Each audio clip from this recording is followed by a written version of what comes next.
Voilà, l'enregistrement est lancé, Francis. Je suis vraiment ravi de te revoir une fois de plus. Ça faisait un petit bout de temps qu'on s'était plus parlé par Skype. Donc très content de te Et, revoir. Eric, le plaisir est partagé. Ça fait tellement longtemps qu'on n'a plus fait de podcast que c'est vrai que ça a commencé à me manquer. Parce que c'est quand même une expression, et puis bon, il y a une communication. Dans le mot communication, il y a le mot communion. Et donc, ça me manquait beaucoup. J'ai passé d'excellents moments avec toi C'est réciproque. lorsque tu avais Bodybuilding Rule. Et Oui. puis maintenant, on en est À à Fitness Fitness Mag. Magazine. Voilà. Mais moi aussi, ça m'a énormément manqué, Francis, parce que nous sommes deux grands bavards tous les deux. J'espère que ça plaît quand même, voilà, à ceux et celles qui nous suivent. Et la nouvelle philosophie de Fitness Mag, je pense, va intéresser fortement, fortement les lecteurs et lectrices, car nous allons continuer à parler de ta méthode PPM. Nous allons parler de sujets divers et variés. En fait, on va aborder tout ce qui a trait au sport, mais à la santé, à la longévité. Et ce matin, on va commencer, parce que pour ceux qui nous écoutent, nous, ça fait une petite demi-heure qu'on discutons déjà avec Francis, on s'est fait plaisir. Justement, on va rattraper un peu le temps perdu. Mais aujourd'hui, on va commencer avec un question-réponse, Francis, si tu veux bien. Bien sûr, avec plaisir. Et on espère que ça va plaire à tous les internautes qui participent régulièrement, qui nous envoient des messages privés. Alors, chez toi, chez moi, alors message privé ou directement sur le Facebook ou sur la chaîne YouTube sur laquelle j'essaie de répondre dès que j'ai un petit moment. Et là, on va essayer de condenser donc une petite vingtaine de minutes, une demi-heure à ce question-réponse. Hein, on y va, c'est Parfait. parti. Excellent. Allez. Allez, let's go. Alors on commence, Francis, par Loïc Malfait. Alors il dit merci pour votre podcast, c'est super sympa, vraiment sympa. J'aurais une petite question à poser à Francis, qui concerne la façon dont il se préparait avant de monter sur scène, en particulier sur sa dernière compétition au Grand Prix d'Australie. Quel protocole suivait-il précisément, tant sur l'entraînement, circuit de pumping en coulisses, que sur l'apport en nutriments en eau et recharge en glucides, façon de s'hydrater, merci d'avance. Alors, on avait un peu répondu avec cette question, à cette question-là, tu te souviens, dans un ancien podcast. Alors, tu Bien peux sûr. juste résumer un petit peu ta pratique, puisque je préfère envoyer Loïc aux anciennes vidéos. Bien sûr. Donc, il y a deux, il y a deux procédures qui sont jumelées. C'est la procédure au niveau de l'entraînement, de l'échauffement, et puis la procédure au niveau de l'hydratation. Donc, les deux fonctionnent en synergie, sont complémentaires et successifs. C'est-à-dire que grâce à l'entraînement, je, je permets à mon organisme de créer une demande. Donc cet entraînement crée une demande en eau. Et l'entraînement, l'entraînement, si tu veux, c'est un entraînement qui est multiple. C'est-à-dire qu'il y a plusieurs groupes de muscles qui doivent être échauffés. Donc je commence avec des grands groupes de muscles comme les dorsaux. Ensuite, je passe aux pectoraux pour aller vers les épaules et finir avec les bras.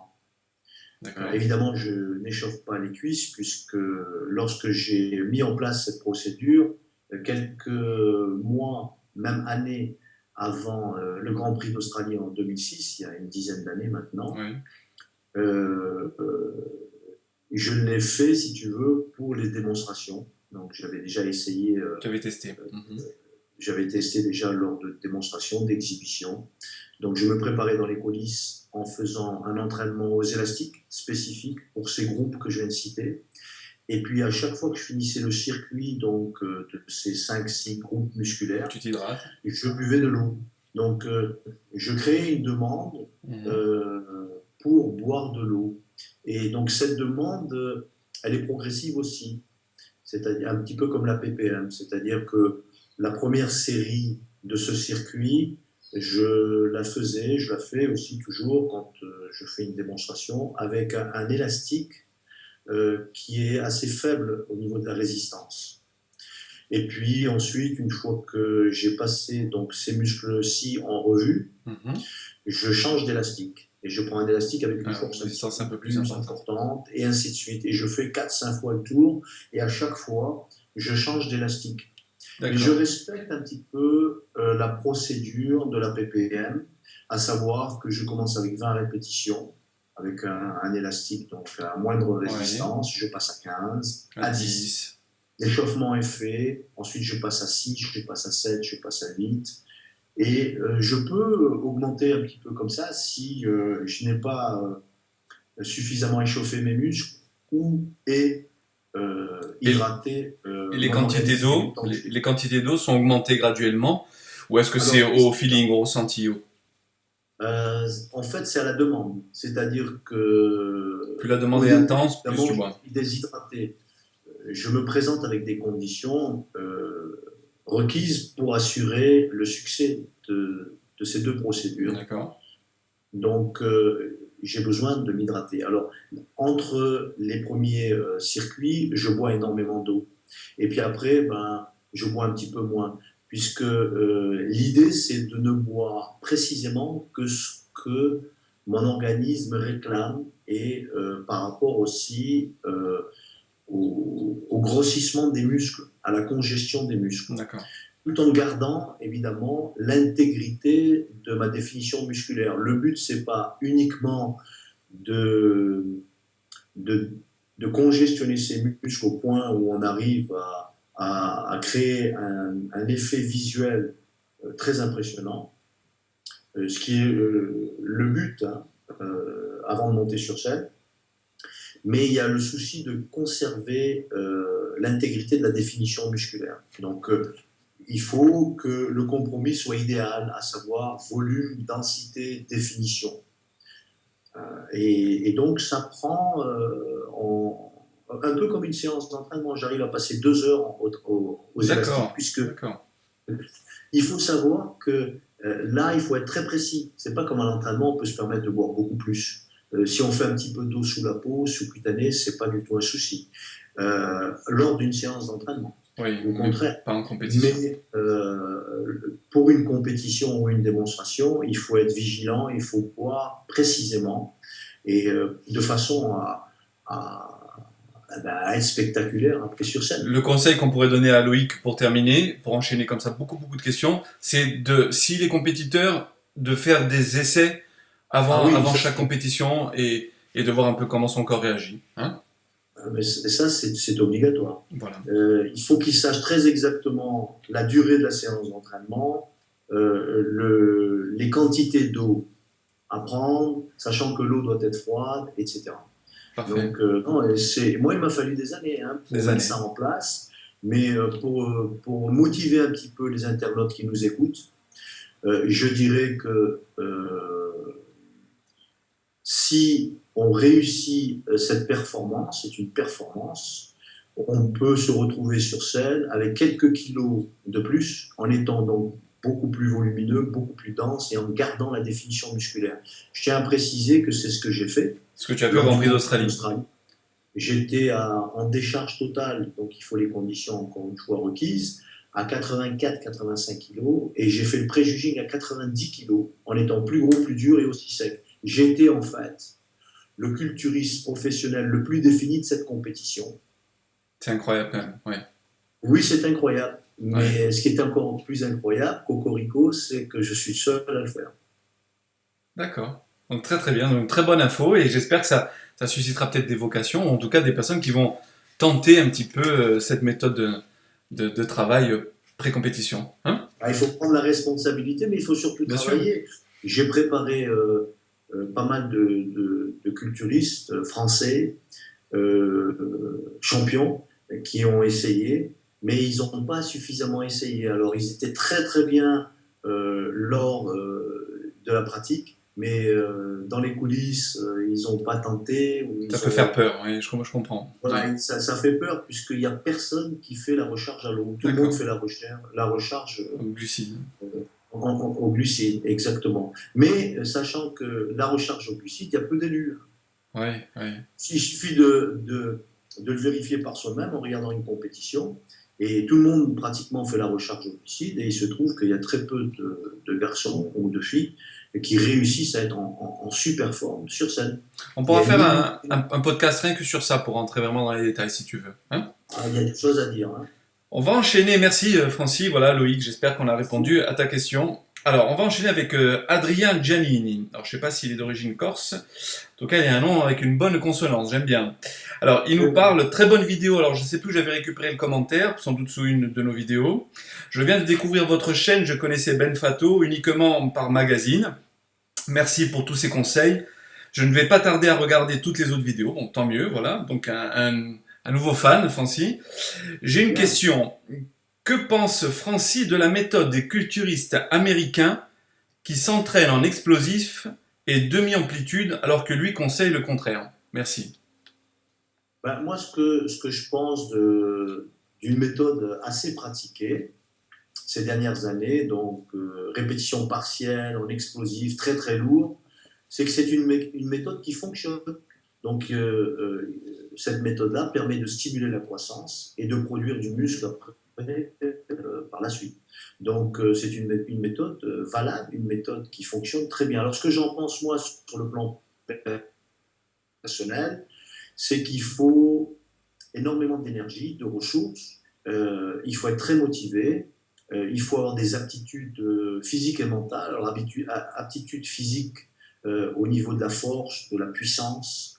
Donc, bon, c'est une méthode un petit peu réservée aux élites, aux grands champions et aux gens qui sortent aux culturistes professionnels qui sortent de l'ordinaire et qui ont une génétique exceptionnelle qui leur Ouais. permet de s'entraîner aussi durement.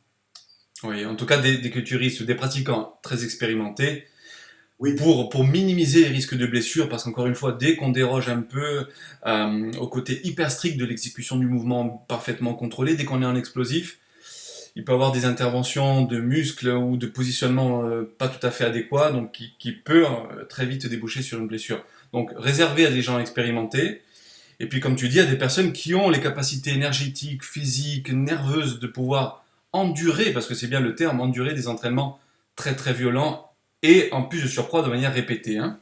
Maintenant, si c'est occasionnel, tiens, j'en profite Francis pour dire à tous ceux et celles qui nous écoutent que dans le off, nous avons parlé de la PPM et de certaines interrogations de certains lecteurs, auditeurs, au sujet du côté parfois réducteur, mais à tort, il n'est pas réducteur, et on va en parler là avant d'enchaîner sur la prochaine question. La PPM, en fait, j'aimerais que vous compreniez que c'est une philosophie, après je vais te laisser plutôt en parler, puisque c'est ta méthode, Francis, que moi j'aime beaucoup. C'est une philosophie, c'est un art d'entraînement qui fait qu'on privilégie la qualité plutôt que la quantité. Mais par contre, si on arrivait à allier les deux, qualité et quantité, parce que beaucoup ne pensent, sont nubilés par le poids, alors là, c'est le summum, c'est la panacée. Donc, la PPM, c'est une méthodologie de travail très très précise, mais qui n'exclura jamais les autres méthodes d'entraînement, comme vient de le dire Francis, explosif, demi-amplitude. À vous, comme l'avait dit Francis dans une ancienne vidéo, et puis moi j'ai fait mienne cette phrase, de concocter votre propre recette, mais à partir d'un fondement, d'une base qu'est la PPM, c'est-à-dire cette culture du bon mouvement, du bon positionnement, de l'implication nerveuse, mentale, cardiovasculaire, progressive, et respectueuse surtout de son intégrité physique, parce que l'objectif c'est de s'entraîner, mais qualitativement, et puis longtemps, longtemps. Et si on arrive à cumuler tout ceci, là je pense qu'on est dans le vrai. oui, c'est un bon compromis. Tu as cité tous les éléments qu'il faudrait avoir en tête lorsque on choisit une méthode d'entraînement particulière. Ben, il faudrait pouvoir utiliser cette méthode d'entraînement-là le plus longtemps possible. C'est Donc, ça. ça, c'est pas le cas avec toutes les méthodes, puisqu'on s'aperçoit par nous-mêmes que les champions dépassés 35-40 ans n'arrivent plus à maintenir l'intégrité de leur développement musculaire. Ben, tout simplement parce que les méthodes d'entraînement utilisées lorsque ces champions étaient jeunes ne sont trop taxantes, sont trop demandantes lorsqu'on a perdu la motivation, lorsqu'on on ne fait plus de compétition, on n'a plus les mêmes objectifs, donc on n'est pas aussi motivé de s'entraîner aussi durement, et ça se comprend. Mais bon, après, il y a le facteur âge aussi, et on n'a plus envie de s'adonner autant et aussi durement à cette discipline sportive qui est la pratico-résistance, le bodybuilding. Donc, voilà. Moi, je suis d'accord. Juste pour dire que pour les internautes, c'est transparent pour eux. Ils ont vu notre dernière vidéo le mois dernier dans le magazine Fitness Mag avec Stan Nislas de Longeau en couverture. Et ça, on parlait de la durée d'une séance d'entraînement. Alors pour eux, ça va être transparent puisque la vidéo, elle suit son cours. Là, c'est celle du mois de mai. Mais pour nous, donc, il s'est passé plusieurs mois. Entre-temps, moi, j'ai expérimenté la méthode. Maintenant, ça fait 1 an que je l'expérimente. Et je te disais en aparté, et je veux en transmettre donc mon sentiment aux internautes, c'est que pour moi, elle reste la méthode fondamentale. J'ai quand même une trentaine d'années de pratique. Donc je vais avoir 45 ans, j'ai commencé à 16 ans. Et c'est pour moi la meilleure parce que, depuis que je te connais, mais grâce aux réseaux sociaux, grâce à Internet, grâce à notre collaboration, parce que bien évidemment je te connaissais à travers les magazines, mais pas personnellement, depuis que je pratique ta méthode, plus de douleur musculaire, plus de douleur articulaire. Un plaisir d'aller m'entraîner quand j'ai le temps, parce que j'ai pas forcément tout le temps, mais je ne culpabilise pas, parce que je sais qu'avec la précision qu'impose ta méthode de travail, en fait, j'arrive à stimuler mon muscle en peu de temps, des fois en un peu plus de temps, et des fois que sur 2 entraînements par semaine, et je ne régresse pas. Si je peux pas faire toutes les séances que j'avais prévues, je ne régresse pas. Donc ça, pour moi, c'était une nouveauté, tu vois, à 45 ans bientôt, c'est de me dire, Eric, balaye tout ce que tu as appris jusqu'à présent, applique la PPM, mais laisse-toi une porte ouverte en ce sens que j'utilise les autres techniques, je fais ma propre salade, ma propre recette en fait, mais avec en fil conducteur, ma propre cuisine comme tu dis, avec en fil conducteur toujours la PPM, qui m'oblige à rester concentré, à faire une espèce d'abnégation totale et faire le vide autour de moi par rapport au stress ou aux ennuis. Indispensable pour Indispensable. suivre. Me poser les questions essentielles. Ai-je suffisamment dormi? Suis-je suffisamment concentré? Suis-je suffisamment alimenté, hydraté? Ai-je suffisamment d'énergie mentale et nerveuse donc pour faire une séance productive? Parce que faire une séance, excuse-moi, il y a mon frère qui vient juste de passer au bureau, donc ça risque de faire un peu de bruit, un bruit de fond. Suis-je suffisamment concentré et ai-je suffisamment donc d'énergie nerveuse et mentale pour être productif? Alors qu'à l'époque, j'allais quand même m'entraîner, excusez-moi pour les digressions, Francis et vous, chers auditeurs, mais je suis obligé de le préciser une bonne fois pour toutes, on me pose toujours les mêmes questions. Quand on me dit, mais alors, est-ce que tu vas t'entraîner? Non, si je suis fatigué, non, si je ne suis pas impliqué mentalement, nerveusement. Utilises-tu telle ou telle autre méthode? Oui, si j'en ai besoin, non, si j'en ai pas besoin. Si je vais ressentir mon muscle avec la PPM, je ne vais pas au-delà. Si j'ai besoin d'autre chose, je fais confiance à mes sensations. Si j'ai suffisamment d'énergie, je rajoute une autre méthode si j'en ai besoin. Mais si j'en ai pas besoin, je fais juste la PPM. Bref, soyez ouverts d'esprit, un peu comme je l'ai été. Balayez d'un revers de manche tout ce que vous avez appris, remettez-vous en question et repartez sur une nouvelle base avec, en fil conducteur, la PPM. Vous pouvez me faire confiance. S'il n'y a pas de commercial dedans avec Francis, on n'a aucun intérêt commercial, si ce n'est celui de propager, voilà, et je finis mon monologue, cette culture physique qui pour moi est la plus adaptée pour commencer, pour perdurer et pour vraiment viser une longévité la plus lointaine possible. C'est ce que je souhaite à tout un chacun. Oui, non, mais écoute, tu as bien fait le résumé de la PPM. Et puis moi, je t'ai écouté avec beaucoup d'attention lorsque tu parlais d'interrogation. L'interrogation avant de s'entraîner, à savoir, ai-je suffisamment dormi? Est-ce que j'ai suffisamment d'énergie? Voilà, se poser les bonnes questions de façon à en tenir compte et faire avec. Et l'avantage de la PPM, c'est qu'on peut faire avec toutes les conditions. Conditions mauvaises, conditions médiocres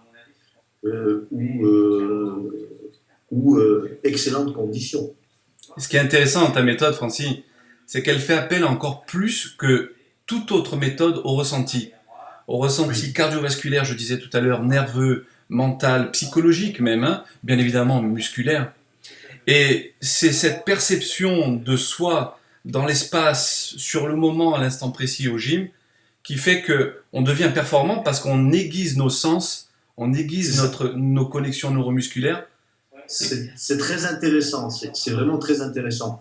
Je vais faire une petite parenthèse. Oui. Je vais juste brancher Je t'en prie. mon. On est en live, on y va. Vas-y. J'ai la. Je t'en prie. Je vais meubler en attendant. Donc voilà, un petit mot simplement voilà, pour vous, mon cher internaute, puisqu'on me pose régulièrement les mêmes questions. Encore une fois, vous le verrez, on en débattra dans ce podcast.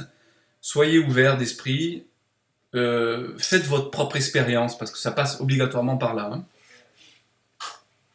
Voilà Francis, si toi tu es OK, oui. Moi j'enchaîne sur une nouvelle question. Elle vient d'Héraclès d'Olympe. Alors, je crois qu'il a changé son Facebook. En tout cas, c'est Vincent, un jeune super sympa qui est toujours en contact avec moi, qui m'envoie des petits messages sympas, qui félicite l'équipe et le magazine. Alors, là, il m'a envoyé un message donc, que j'ai récupéré. Bonsoir Eric. Une question serait sympa à poser à Francis Benfato. C'est tous les combien d'heures mange-t-il apparemment, donc, tous les combien, à quelle heure. Moi, personnellement, c'est toutes les 2h30 à 3h, mais ce sujet fait beaucoup débat. Et je pense que ça serait intéressant que vous en parliez tous les deux, si ce n'est déjà fait, Vincent.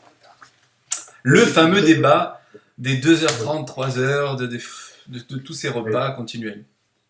Très bonne question. Bon, il faut savoir, c'est une question multiple, puisque si on est un compétiteur voilà. Et qu'on cherche à prendre la masse musculaire, on va devoir faire plusieurs repas par jour. Donc, si on doit faire 6 repas par jour solides, c'est vrai que la fréquence des repas va être toutes les 2h30, toutes les 3h, tout dépend à quelle heure on se lève le matin. Maintenant, si on est au régime et qu'on est toujours un compétiteur, la fréquence des repas va progressivement baisser. Le nombre des repas va progressivement baisser pour arriver avec peut-être que 4 ou 5 repas par jour, alors qu'on a commencé peut-être avec 6 ou 7 repas. Donc ça c'est pour le compétiteur, le bodybuilder qui souhaite soit prendre de la masse ou soit sécher. Donc la fréquence des repas et le nombre de repas fréquents est important. En ce qui me concerne, et pour, je dirais, la personne qui souhaite progresser mais sans avoir trop d'astreinte, je dirais que 4 repas me semblent corrects, voire 5 repas maximum, s'il y a un repas substitut, une boisson protéinée par exemple, ou autre. Donc, ce qui est important, c'est d'assimiler chacun des repas. Et pour ce faire, il faut que les repas soient bien équilibrés. Il faut que la composition de chacun des repas soit aussi pris en compte. Il est évident que c'est plus facile d'assimiler des blancs d'œufs que de la viande rouge, du poulet que de la viande rouge, du poisson que du poulet. Donc il y a un choix au niveau des aliments. Hein. Des aliments, merci. Il y a un choix au niveau des aliments. En ce qui concerne les protéines, les glucides, les lipides, etc. Donc ça, c'est important, l'assimilation. Donc il faut que les repas soient variés, équilibrés, un choix d'aliments qui correspond aussi au créneau horaire. Il est évident que le premier et le deuxième repas peut être rapidement assimilé lorsqu'on s'entraîne le matin. Pourquoi ? Parce que le métabolisme est beaucoup plus actif et l'organisme est donc, en demande. À même, capable d'assimiler plus de quantité et d'aliments. Donc il faut tenir compte un petit peu des horaires des repas et si on s'entraînait ou pas. Voilà, donc il est préférable de prendre des repas lorsqu'on a de l'appétit, lorsqu'on a, on a un besoin créé par l'entraînement ou bien l'heure à laquelle le repas précédent a été pris. Donc si par exemple au bout de 2h30 on n'a pas encore faim, on peut pousser à 3h ou 3h30 pour provoquer donc cette demande, cet appétit, afin de pouvoir mieux et bien assimiler tous les aliments. Parce qu'il s'agit d'assimilation. Donc ça sert à Très rien très bien, de Francis. manger Oui. trop fréquemment. Il ne sert à rien de manger trop, en grosse quantité, si chacun des aliments n'ont pas été correctement assimilés. C'est Voilà. parfait. Donc, il est question de prendre du muscle, il n'est pas question de ne prendre uniquement que du poids. Que du gras. Que du gras. Et de surcharger son organisme et ses intestins. Parce que beaucoup confondent justement qualité, quantité et confondent aussi s'alimenter et assimiler, comme tu l'as très très bien dit, je rebondis sur ça, parce que ça fait encore tout un foin, il y a un gros débat à faire dessus, et je vais me le noter pour qu'on fasse un podcast rien que sur ça. Pour encore une fois Parfait. balayer, encore une fois d'un autre verre de main, certains dogmes, parce qu'il y a trop de choses à dire sur ça aussi. J'enchaîne sur une autre question, Francis, merci pour ta réponse. C'est Guillaume Siméon. C'est un peu dans le même sujet. Donc, il marque bonjour et bravo pour vos podcasts. Donc, merci Guillaume. J'ai une question pour Monsieur Benfato au niveau de la diète. Je pratique mes séances vers 19h30. J'ai pour habitude de manger 2 fois des glucides à index glycémique bas, le matin et le midi. Est-ce une meilleure option pour la récupération de manger mes glucides le soir après la séance plutôt que le midi? Je prends également de la maltodextrine pendant l'entraînement. Merci à vous. Donc en fait, Bon. tu as compris, hein? Voilà. Oui. Il a peut-être le souci de ne prendre des glucides que pour ses 2 premiers repas, tout simplement pour conserver une certaine qualité musculaire, définition musculaire. Bien vu. Il y a peut-être une deuxième chose qui est l'appétit. Donc ça aussi, c'est bien vu. Si il a ces 2 premiers repas qui sont faits avec des glucides, donc pour les mêmes raisons, à savoir je veux conserver la définition musculaire, donc je ne veux pas trop consommer de glucides. Alors je préfère sélectionner ces 2 premiers repas tout simplement parce que c'est là où j'ai le plus d'appétit. Donc, voilà. Très bien. Peut-être cette approche. Moi, je rajouterais, Francis, juste une chose, si tu me permets. Je répondrai à Guillaume. C'est qu'encore une fois, tout dépend de l'individu. Alors, on ne connaît pas, ni toi et moi, Guillaume. On ne sait pas quel est son objectif. Par contre, s'il se sent fatigué de manière régulière, chronique, peut-être devrait-il réintroduire les glucides aussi le soir, puisqu'il s'entraîne le soir, donc il y a une fenêtre anabolique qui est très importante, comme tu l'as dit juste avant, le corps est en demande, donc il ne faut pas avoir peur de prendre des glucides aussi le soir. Bon, maintenant, s'il est proche d'une compétition, il doit être calé différemment, bon, ça c'est un autre débat, mais encore une fois, il faut se fier à son ressenti. S'il est fatigué, je lui conseillerais, moi, de réintégrer un petit peu de glucides après la séance. Et puis à lui de voir comment il fonctionne au quotidien. S'il peut se permettre, parce qu'il se sent en pleine forme, de ne pas en manger, il n'y a aucun souci, sachant combien de glycogène on stocke dans le foie, généralement pour 48 heures, au niveau du sang, au niveau musculaire. Donc on en a des quantités assez importantes, donc il ne s'inquiète pas à ce niveau-là. Voilà, il a évoqué le maltodextrine, donc Oui. c'est bien d'en prendre après une séance d'entraînement pour recharger immédiatement. Exactement. En plus du maltodextrine, moi, je conseillerais de prendre des acides aminés, puisqu'il n'est pas uniquement question de se recharger, de récupérer avec des hydrates de carbone, comme par exemple cette forme d'hydrate de carbone qui est le maltodextrine et qui permet d'être pris, d'être assimilé rapidement, oui. Accélérer exactement pour des raisons d'assimilation et pour accélérer le processus de récupération. Et moi, je lui conseillerais, s'il fait le choix des maltodextrine, de prendre des acides aminés avec. Alors, des acides aminés branchés, de la glutamine et pourquoi pas de la créatine. Et là, je vais faire un petit peu de pub, si tu me le permets. Je t'en prie, bien sûr. Nous avons donc un produit, un complément alimentaire qui permet d'accélérer la récupération après une séance d'entraînement. Donc c'est le 12-1-1 BN, Benfato Nutrition, qui permet d'accélérer. Alors les acides aminés sont dosés de cette sorte, 12-1-1. Il y a de la glutamine en quantité appréciable et il y a de la créalcaline, non pas de la créatine, mais de la créalcaline, qui est un petit peu considérée comme la Rolls-Royce de la créatine, la nouvelle forme de créatine, qui est rapidement assimilable. Donc, encore une fois, c'est un produit efficace pour accélérer la récupération donc après une séance d'entraînement, et Très on bien. peut se procurer chez nos distributeurs. Il suffit d'aller sur notre site, Benfato Je mettrai le lien, comme les autres fois, sous la vidéo et un petit bandeau là pendant qu'on parle aussi.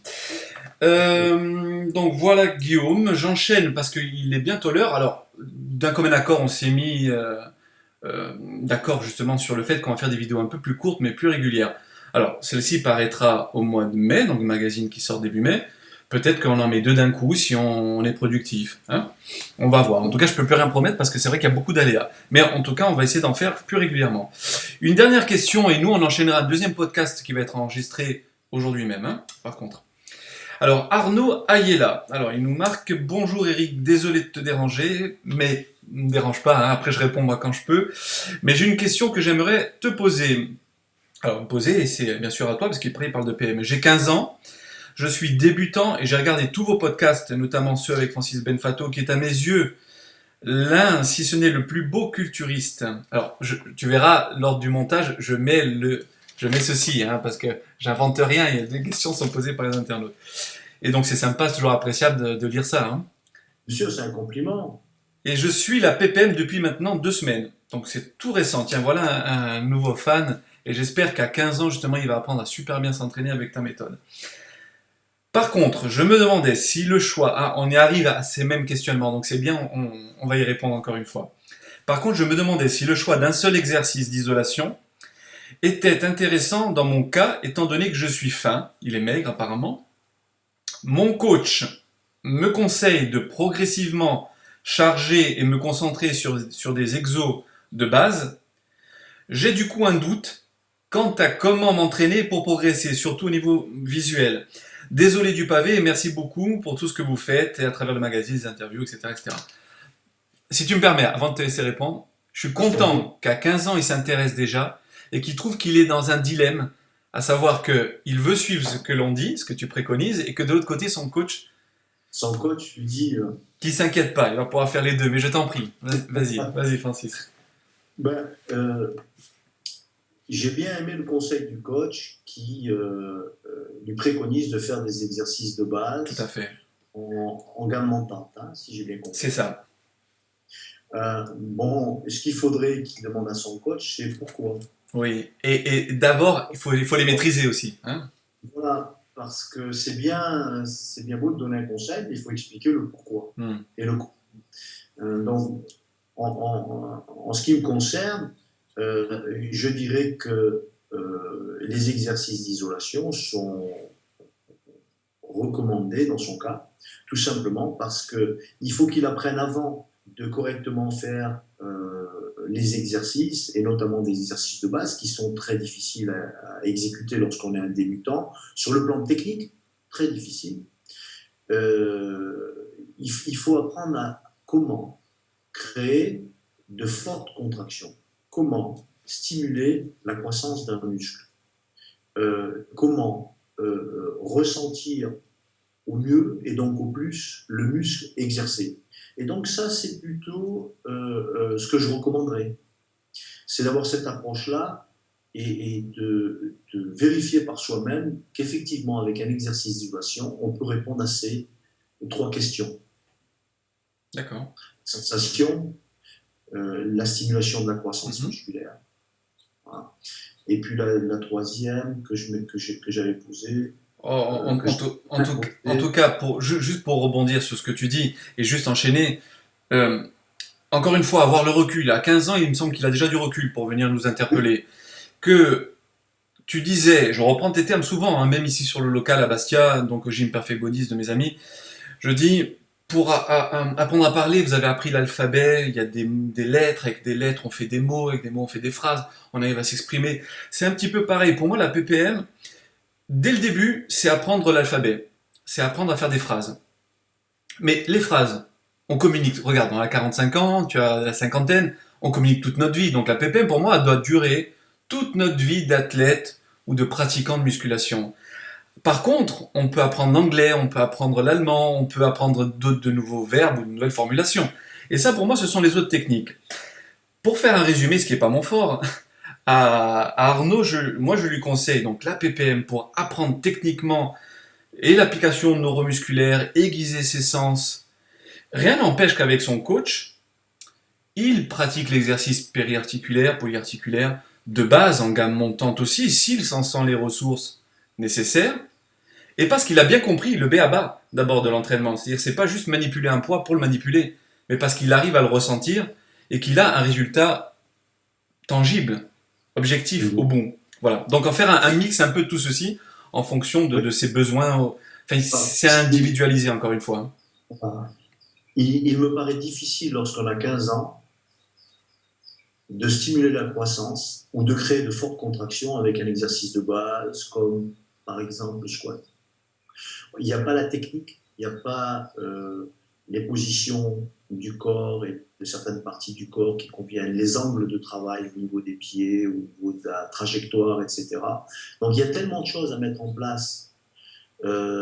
Avant Oui, pour pouvoir réussir à 15 ans sans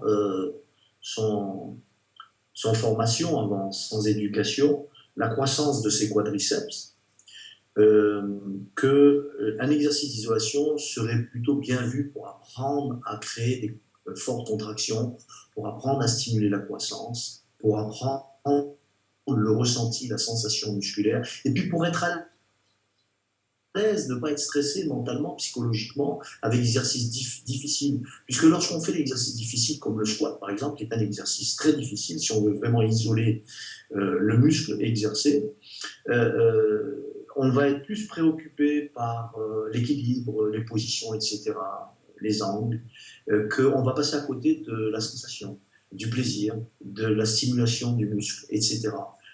En plus de ça, lorsqu'on fait un squat, il y a plus d'un muscle qui intervient. Il n'y a pas que le quadriceps, il y a évidemment les ischios, les adducteurs, les fessiers, le bas du dos, les abdominaux, les trapèzes. Donc, voilà, moi je dirais que dans ce cas particulier-là, il faut qu'il sache qu'un exercice d'isolation va lui donner du plaisir, de la sensation musculaire sur le muscle exercé. Il va pouvoir créer des contractions suffisamment fortes. Et puis, il va avoir suffisamment d'énergie, de ressources, pour pouvoir créer ces fortes contractions, tout simplement parce qu'il est assis. Il n'est pas debout. C'est pas taxant, c'est pas demandant, autant que le squat. Bon, j'en passe et des meilleurs. Oui, bien sûr. Et donc, moi, je vais dans ton sens, mais pas totalement. Et ça, c'est ce qu'on aime, toi et moi, c'est que des fois, on peut être en accord ou en désaccord. Moi, je suis pas en désaccord, c'est juste... je reviens sur ce que je disais. Moi, je pense que ça peut être avec la barre à squat vide, tu vois.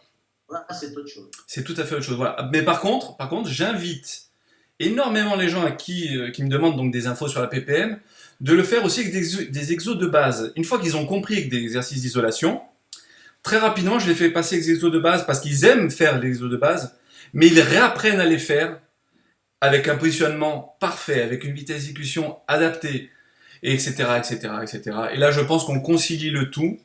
Très bon conseil, très bonne recommandation, oui. Mais il faut qu'il sache au préalable ce qu'il faut qu'il obtienne comme résultat. Ce qu'il faut obtenir comme résultat, c'est une sensation très forte au sein du muscle exercé. Oui. Pour ce faire, je vais choisir un exercice d'isolation pendant quelques temps, et effectivement, je vais avoir des sensations très fortes dans mes quadriceps. Maintenant, après un certain temps, un laps de temps, je vais pouvoir passer à un autre exercice, qui est un exercice combiné comme le squat.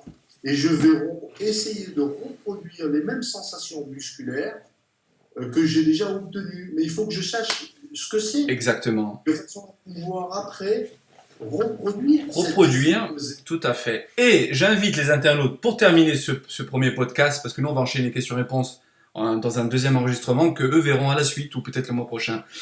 Je les invite à consulter la méthode Delavier 2 de notre collaborateur et ami Frédéric Delavier et Michael Gundil, parce que dedans, il y a beaucoup alors je leur fais un peu de pub, mais beaucoup d'illustrations. C'est super bien fait. Et on me demande toujours en message privé, qu'est-ce que je dois faire? Qu'est-ce que je peux prendre comme bouquin? Bien sûr, d'abord de nous écouter, d'écouter d'autres bons, il y a de très bons youtubeurs, il y en a de très mauvais aussi, donc ceux-là, fuyez-les. Faites le tri, et je pense que vous avez un peu de matière grise pour pouvoir le faire. Donc, documentez-vous. Sachez que quand vous faites tel exercice, vous vous focalisez et vous travaillez tel fil musculaire, ça serait un minimum, je pense, à savoir. Et après, aiguisez vos sens en passant par la PPM Et après, rien ne vous empêche voilà, de passer à toutes les autres techniques, de les mixer, mais avec ce fil conducteur, je le répète, qu'est la PPM. Francis, je te remercie. Nous, on fait la petite conclusion à nos internautes en les remerciant chaleureusement de nous suivre. Ils sont de plus en plus nombreux. Moi, je fais pas dans, tu sais, les effets d'annonce, les booms, les cris, comme il y a certains youtubeurs écervelés. On se rejoint là. Ah, Tu sais, moi je suis un très mauvais présentateur. Quand je dois dire des choses qui sont programmées, je suis pas à l'aise. pareil. Quand je parle d'un sujet qui me tient à cœur comme là, la PPM, Ouais. évidemment, je suis très à l'aise. Bien sûr. Et mais moi, ce que je veux dire surtout pour finir, c'est que si nos internautes, ils aiment notre franchise, et puis je sais qu'ils vont en avoir de la franchise hein, dans les podcasts à venir, parce que moi, j'ai commencé à ouvrir ma gueule hein, pour parler. Pas que je la fermais, mais comme je te disais tout à l'heure en off, je ménageais la chèvre et le chou parce que je voulais pas heurter, je veux pas choquer, je veux attaquer personne. Mais je veux que les questions récurrentes que j'ai eues, moi, étant plus jeune, que j'ai constamment dans mon entourage et à travers le magazine, puisque ça brasse énormément de monde, le magazine, et je remercie d'ailleurs tous ceux qui lui sont fidèles. Eh bien, on va y répondre à ces interrogations. Il y a d'autres personnalités du feed game, comme on appelle en ce moment, qui ont pris la parole et qui ont pris position. Ils ont tout à fait raison. Moi, je vais continuer à prendre la parole et dire ce que je pense. Après, chacun fera le tri et en pensera ce qu'il en voudra. Quoi qu'il en soit, voilà, nous, on fait pas dans le buzz. Certains, d'ailleurs, tu vois, de tous ces gens-là qui m'écrivent sur YouTube ou en privé et qui me disent ah, vous faites pas assez de vues par rapport à la notoriété de Francis, etc. Sachez qu'on s'en fout un petit peu des vues. Bien sûr, on y fait attention au nombre de vues. On est fier et on est content quand on en a beaucoup. Mais quand je vois la qualité et le nombre de likes qu'il y a par rapport au nombre de vues, moi c'est ça qui m'intéresse.